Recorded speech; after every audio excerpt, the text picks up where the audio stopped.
The most American thing ever, Bass Pro Shops by the Fat Electrician.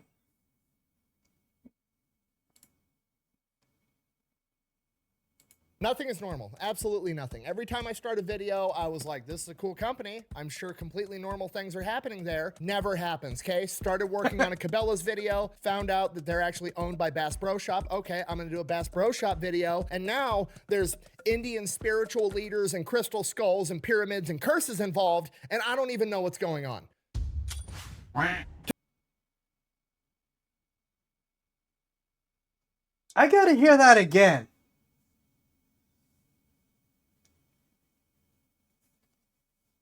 Nothing is normal. Absolutely nothing. Every time I start a video, I was like, this is a cool company. I'm sure completely normal things are happening there. Never happens, okay? Started working on a Cabela's video, found out that they're actually owned by Bass Pro Shop. Okay, I'm gonna do a Bass Pro Shop video. And now there's Indian spiritual leaders and crystal skulls and pyramids and curses involved, and I don't even know what's going on. I'm definitely lost. Today we're talking about the most American thing that has ever happened. That time that we took the world's 7th largest pyramid and turned it into a Bass Pro Shops. Okay, and just so we're all on the same page, it is not the simple fact that America turned the world's 7th largest pyramid into a bait and tackle shop that's the most American thing ever. No, the most American thing is the story of how it happened, because it reads like a redneck Indiana Jones script and it's absolutely insane. But we're gonna get to it right after a word from our sponsor. Delete me. Why are you dressed like that? Why do you have a Tech 9? I'm going to the farmer's market. Okay, that explains the outfit. Explain the Tech 9. Muriel's getting on my turf again. You look like you're gonna go do a drive-by in a carriage. All right, here's the deal. Super simple, straightforward business model. You give them money, they turn around and make sure the data brokers on the internet aren't selling your personal information. He's not wrong. What does that even mean? Okay, here's the entire internet and every free service on the planet inside of a nutshell, okay? There's a saying, if you're not paying for the product, you are the product. What that means is pretty much anything on the internet that you use, that's a service. Also, that is a Tech 9 modified to take Glock magazines, so they're not like $60 magazines. I approve. Whether that be Google, Facebook, Instagram, Snapchat, all of it, okay? It's all an app. So one of two things is happening. They're either gonna feed you ads, and that's how that company makes money since their service is free, or they're gonna collect your personal information, then turn around and sell it to data brokers on the internet, and then they're gonna turn around and sell it to whoever buys it, and next thing you know, you're getting 17,000 robocalls every single day. And that's where Delete Me comes in. They will look through all the major data brokers and find the ones that are selling your personal information and submit opt-out requests on your behalf, and then they are legally obligated to comply. And then they'll continue to monitor these data brokers, and if they get your information again, Delete Me will submit an opt-out request again. Basically, you're paying Delete Me to get rid of all the downsides of all of the free stuff on the internet, which I think is absolutely worth it. If you want to check them out, I'll have a link and a discount code down below. Let's get back to the video. All right, buckle up. Things are about to get weird. Alex Jones may or may not be involved. Regardless, our story begins in 1948 when Johnny Morris, the founder of Bass Pro Shops, is born. He grows up as the son of a World War II veteran that after coming back home from the war opens up a liquor store. That goes well, so he opens up another liquor store soon. He's got an entire chain of regional liquor stores called Brown Derby. Why on earth did they call it that? I have no idea. So then why did I bring it up? Because it kind of sounds like a gay bar, and I think that's funny. Moving on. So Johnny spends his childhood growing up in Springfield, Missouri. His dad owns a chain of liquor stores in the Midwest. There's absolutely no way that guy's not making a ton of money. There's literally nothing to do in the Midwest other than drink and figure eight race, which, if we're being honest, is just racing with an intersection while you're half drunk anyways. Hell yeah. So Johnny presumably has a pretty good childhood because his dad is taking him on all these hunting trips. He's going bass fishing out at Lake of the Ozarks, and he ends up becoming this huge outdoors guy. He goes off to college where he, and I quote, majored in fishing. You can do that? Comes back home from college, doesn't really know what he wants to do, but he does know it's a humongous pain in the ass to find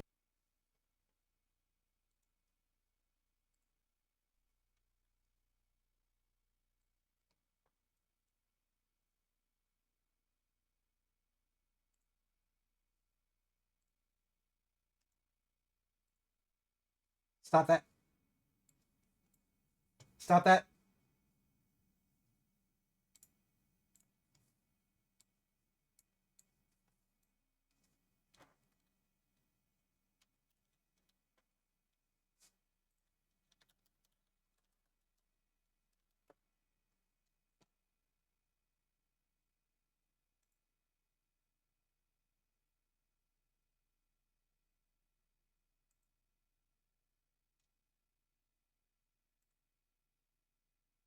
There are 4-year degrees in fishing.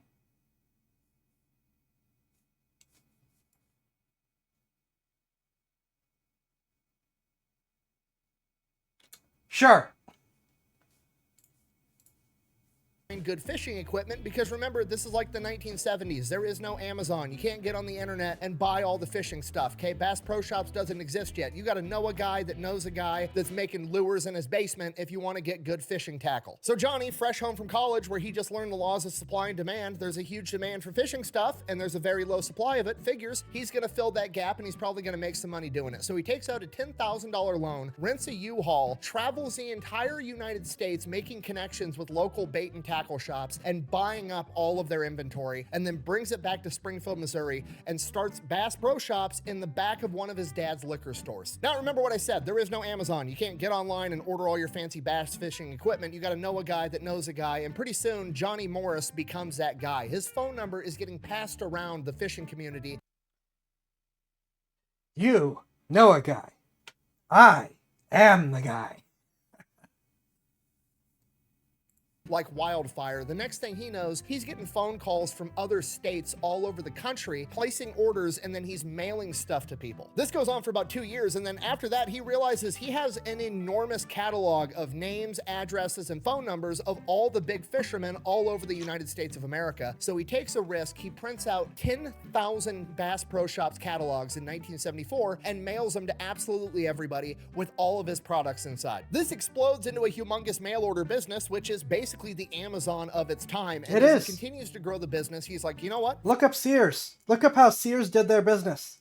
It's the same kind of thing. And they were basically the Amazon. Fuck it, I'm just gonna start selling fishing boats out of my catalog too, but I'm not just gonna sell the boat. I'm gonna sell the boat with the motor and the trailer, all for one price, one-stop shop, you get everything. Up until this point, if you wanted to buy a fishing boat, you had to go buy the boat, then you had to go buy the motor, then you had to figure out how to get a fucking trailer. It was a whole day-long event. Now you could just call up Johnny and have the boat delivered to you. It was perfect. His boats end up becoming the most popular boat in America and the most manufactured boat on the planet. Then in 1980, he realizes, like, you know what? I bet people would really appreciate a place where they could just drive their truck, pick up the boat on the trailer, be able to look at all the fishing lures, all the stuff I have for sale. I'm gonna build an enormous retail place. He builds the world's first Bass Pro Shops outdoor world. It is 300,000 square feet. There's fish tanks, there's exotic animals stuffed all over the walls. It's not just a store. It's basically like a dead zoo, except the fish are alive. It's basically Willy Wonka's chocolate factory for rednecks, okay? People travel from hours and hours away to make their pilgrimage to Bass Pro Shops. Okay, I can't stress to you enough how big of a deal the first Bass Pro Shops was, okay?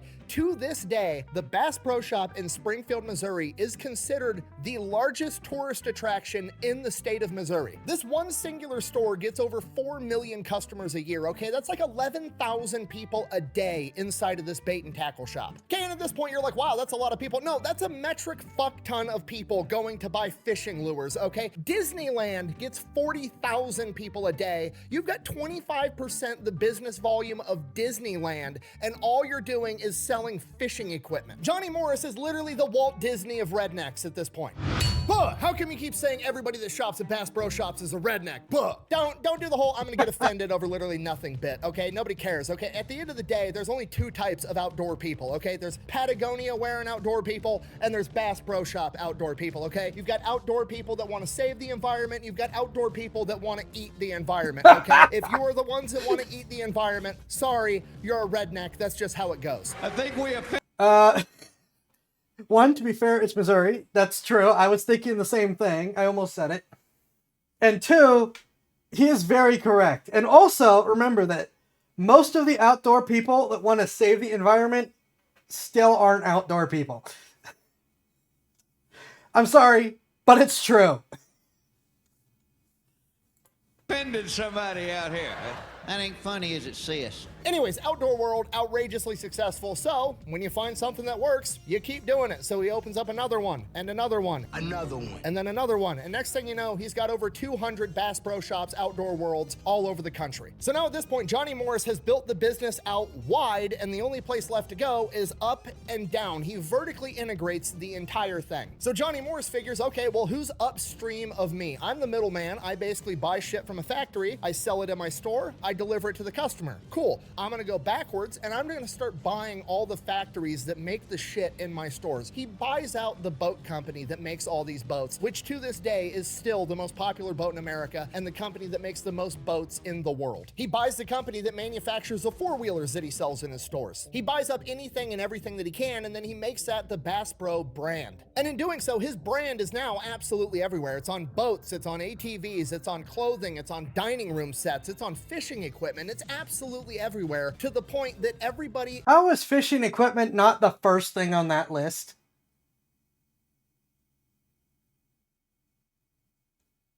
in America knows that brand. It's one of the most recognizable brands of all time. And in doing so, it's kind of polarizing, right? There's only two types of people in regards to Bass Pro Shop. There's people that like it and want to shop there, and those people are going to buy his merch and rep the company because they think it's awesome. And then there's people that want to make fun of the people that shop at Bass Pro Shop. And guess what they're going to do? They're also going to buy his merch to wear it ironically in an attempt to make fun of those people. Either way, Johnny Morris is making money off of both ends selling his merch. It's absolutely brilliant. Not only is he conquering his own market, he's figured out a way to monetize the haters as well. Hey, I'm sorry, I didn't see you there. I was too busy blocking out the haters. So Johnny Morris has done it. He's vertically integrated everything. Like anything to do with fishing in America, he is inescapable. Like you gotta go through this guy if you want to be able to catch fish, essentially. So he's like, okay, well, I need to expand into related markets. What's related to fishing? Hunting. Most people that fish hunt, vice versa. So there's another company, almost the same exact business model and storyline to him, but it's the hunting version, and that's Cabela's. So he buys Cabela's out for $5 billion and combines the brands together. After acquiring Cabela's, there's only one more. I said that I've never done anything to do with Bass Pro. At this point, I have to take it back. I have bought stuff from Cabela's company that he's actually competing with, and that's Sportsman's Warehouse. So he goes to buy them out too, and he gets like all the way to the very end. They're about to sign the contract, and Bass Pro Shops is about to own Sportsman's Warehouse, and the government agency, the FTC, the Federal Trade Commission, has to step in and stop the purchase of Sportsman's Warehouse, because if he buys it, they're going to declare it a legal monopoly. He is not allowed to buy up any more of the competition. This is the worst. At this point, Johnny Morris is It's a shame they don't do that with any other industry, though, isn't it? Essentially won capitalism. The government has had to come in and say, no, you're way too good at selling fishing lures. You're not allowed to do this, because then you're literally going to be the only option in the entire country. We've got to stop you. Here's the gold star for winning capitalism. Great work. Enjoy being a billionaire. Have a nice day. So Johnny Morris is like, okay, the government stepped in, not allowed to get any bigger at doing what I'm already doing. So my only other option now is to either just call it a day and retire, or I can expand into a related market. And at that point, he realizes like, okay, I'm going to do tourism. I'm already kind of in tourism already. I have the #1 tourist destination in Missouri, and my other stores are in the top 5. As Rippy has pointed out, probably the only tourist destination in Missouri, but still. Destinations in like 8 other states. So he gets more into tourism. He starts opening up Bass Pro Shop resorts, golf courses. He has a fucking music festival. And then one day, the Memphis Pyramid comes up for sale. And I know what you're thinking, why the fuck is there a pyramid in Memphis? Great question. Well, in the 1950s, there was this architect that wanted to make a big ass pyramid. He actually wanted to make 3 pyramids, but it never got that far. He never got around to it in his life, but his son also became an architect. And in the 1980s, he resurrected the idea, got the funding, and built the 7th largest pyramid in the world on the Mississippi River in Memphis. Right out of the gate, the Memphis Pyramid is extremely polarizing. You've got taxpayers that are like, I don't want you to take my tax money and build a giant fucking pyramid. No. And then there's other people that are like, fuck yeah, this is America, let's build a giant pyramid. And then you've got people coming out of left field like Alex Jones claiming that the people behind it are part of the occult and they're building a secret satanic worship temple or some shit. These guys are admittedly into the occult. You can just look up their names. They're all over the local newspapers. And originally, it was an event center. People were going to have basketball games there, boxing matches. Mike Tyson fought there. They were going to have concerts, all kinds of stuff. So they started building it in 1989. It finally... Why not do it in Las Vegas, where that kind of stuff was like normal? Also funded by the casinos instead of taxes. opens up in 1991, and right before the Memphis Pyramid is about to open up, the maintenance crew goes up to the very top, and at the very top there's a metal box welded at the top of the pyramid, and they're like, what the fuck is that? So they go, they get the project manager, they end up chipping away at this welding, they rip this box down. Inside this metal box is a smaller wooden box, so they pull that up, they open it, and there's like a of just incense and perfume and shit that comes out, and inside of the box is a fucking crystal skull inside of a velvet cloth. Don't worry, it gets weirder somehow. So they track down who put the crystal skull there, and somebody finally admits to doing it, and it is the founder of the Hard Rock Cafe and the House of Blues, Isaac Tigrit, because originally there was going to be a Hard Rock Cafe inside of the pyramid. Still raises the question, why the fuck are we putting crystal skulls at the top like it's an Indiana Jones movie? Isaac Tigrit's reasoning was, I'm not making this up, I promise you, I can show you the interviews where he talks about it. When Isaac Tigrit was 27 years old, he was drunk driving his Porsche and crashed it, careening it off a 400-foot cliff. And as the car is rolling down the cliff, an Indian man appeared and like held him through the crash, and he walks out of this car wreck. The car is just completely obliterated, and he walks out without so much as a scratch or a bruise. He appeared instantly in this room.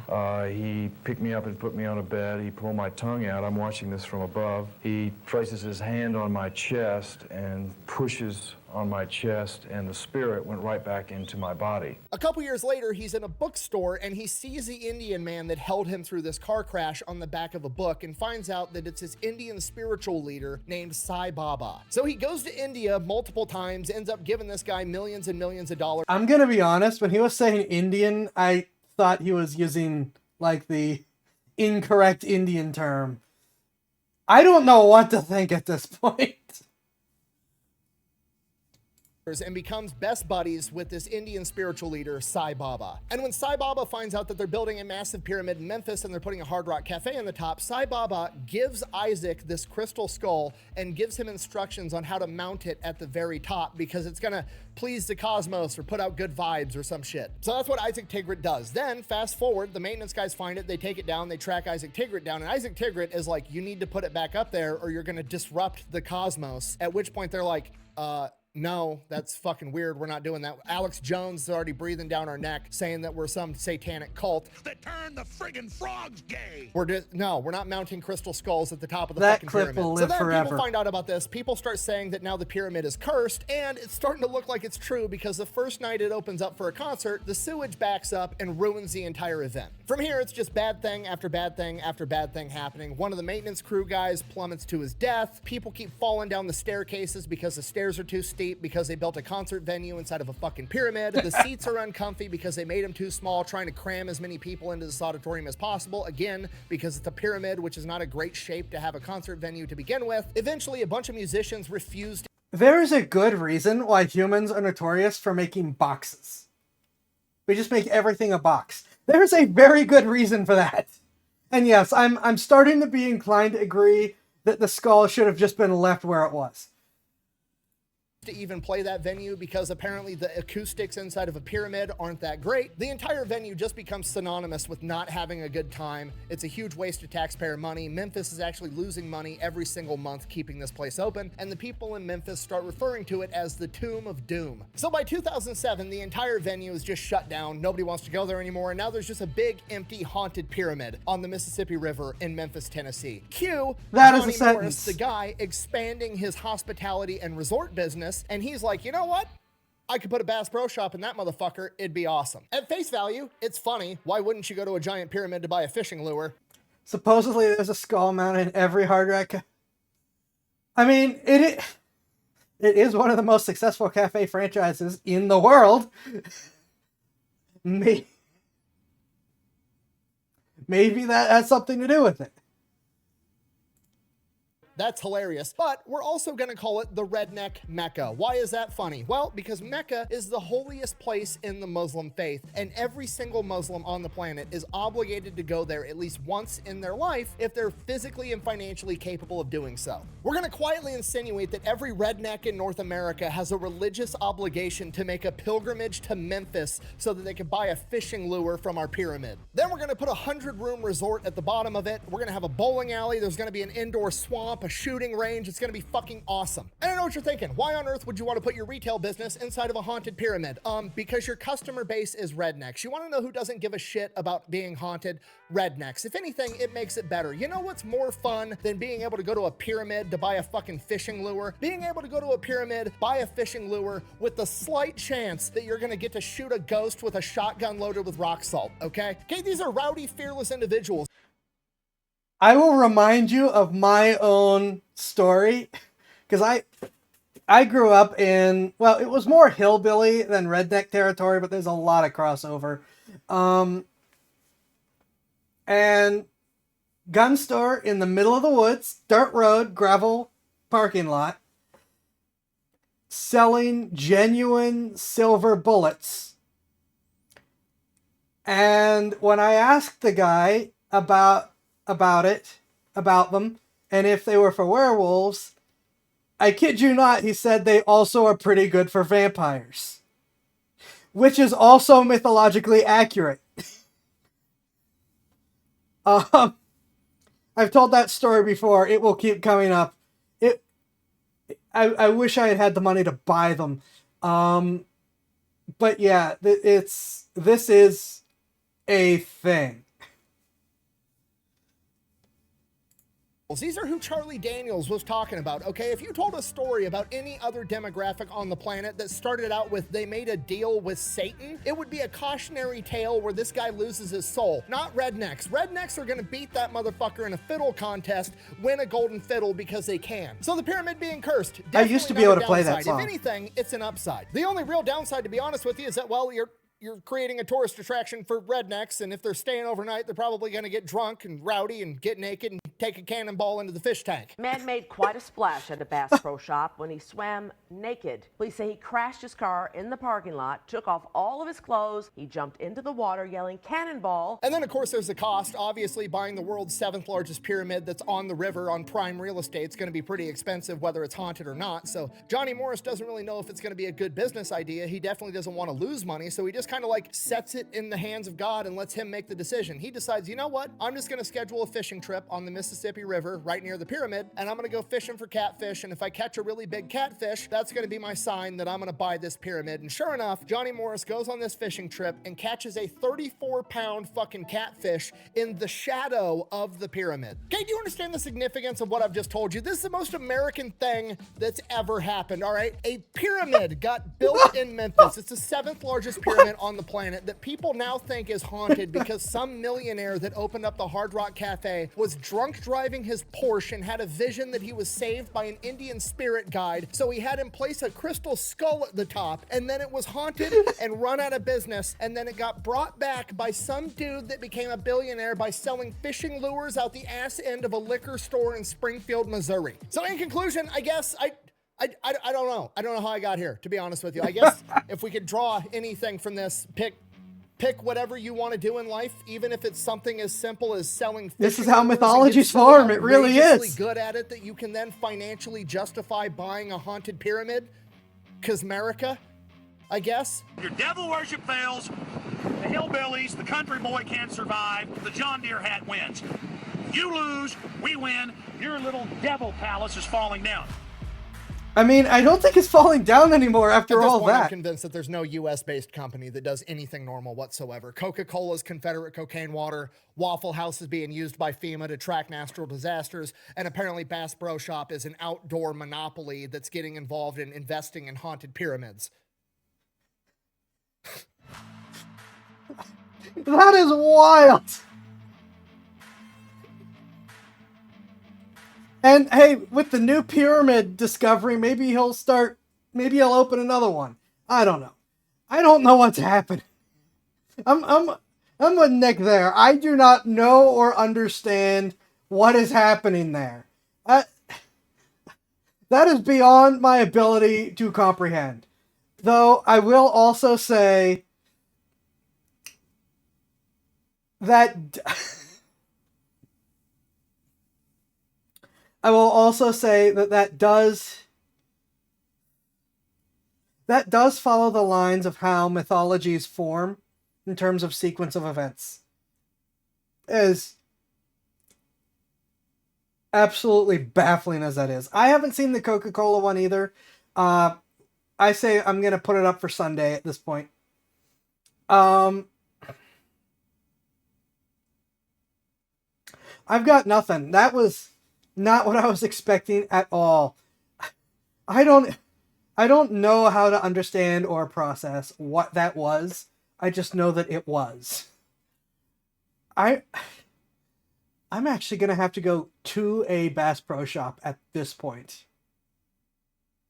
What the heck?